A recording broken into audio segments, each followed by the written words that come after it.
Hi అండి. Full shoulder తెలిసి మనకి నెక్ ఒకవేళ డీప్ నెక్ ఉంటే ఫుల్ షోల్డర్లో నుంచి ఎంత తగ్గించాలి అనేది చాలామందికి డౌట్ అండి. చాలామంది ఏంటంటే ఏదో అందాద కొద్దీ తగ్గిస్తారు, అసలు ఎందుకు తగ్గించాలి తెలియని వాళ్ళు కూడా ఉంటారనమాట. అంటే మనకి ఇక్కడ షోల్డర్ అనేది ఇక్కడ వస్తుంది కదా. ఇప్పుడు లెంత్ ఒకటి చూపిస్తా ఫస్ట్ మీకు.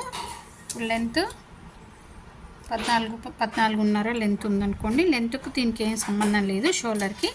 అయితే చూడండి, షోల్డర్ వచ్చేసి ఒకవేళ 14 అట్లా ఉందనుకోండి. హాఫ్ షోల్డర్ ఎంత అప్పుడు, ఎందుకంటే మడత మీద ఉంది కాబట్టి సగం పెట్టుకుంటాం.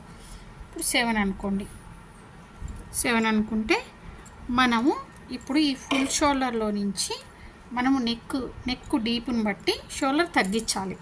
ఎంత తగ్గించాలి అనేది చాలామంది కన్ఫ్యూజ్ అండి. ఎంతో కొంత అందాద తగ్గిస్తూ ఉంటారు. అట్లా ఎప్పుడు అందాద లెక్కలు వేసుకోకుండా నెక్ ఎంత ఉందో చూసుకొని, ఇప్పుడు చూడండి నెక్ ఒక 9.5 ఉందనుకోండి.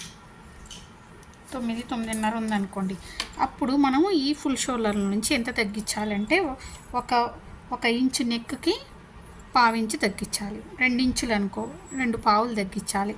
అట్లా ఇప్పుడు చూడండి 9.5 ఉంది, 9 అనుకోండి. 9 అంటే 9 పావులు మనము ఇక్కడ తగ్గించాలన్నమాట. 9 పావులు అంటే చూడండి, 1లో ఒక 1 ఇంచులో 4 పావులు ఉన్నాయి, ఇంకో 2 ఇంచులో ఇంకో 4 పావులు. అర్థమైంది కదా, 2 తగ్గుతుంది.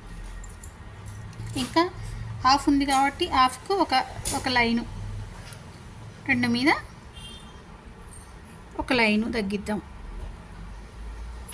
అది మీకు అర్థమైందా? ఎందుకంటే ఇప్పుడు కొత్తగా చూసేవాళ్ళు, కొత్తగా సబ్స్క్రైబ్ చేసుకున్న వాళ్ళు ఉన్నారు కదా, వాళ్ళ కోసమని నేను షోల్డర్ గురించి మళ్ళీ ఒకసారి చెప్తున్నాను అనమాట.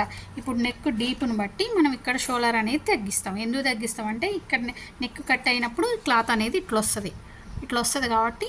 అదే ఫుల్ షోల్డర్ అనుకోండి, హై నెక్ అనుకోండి, హై నెక్కి అయితే మనం ఏం తగ్గించాం ఇంతే ఉంచుతాం అనమాట. ఎంత షోల్డర్ కావాలో అంతే ఉంచుకుంటాం.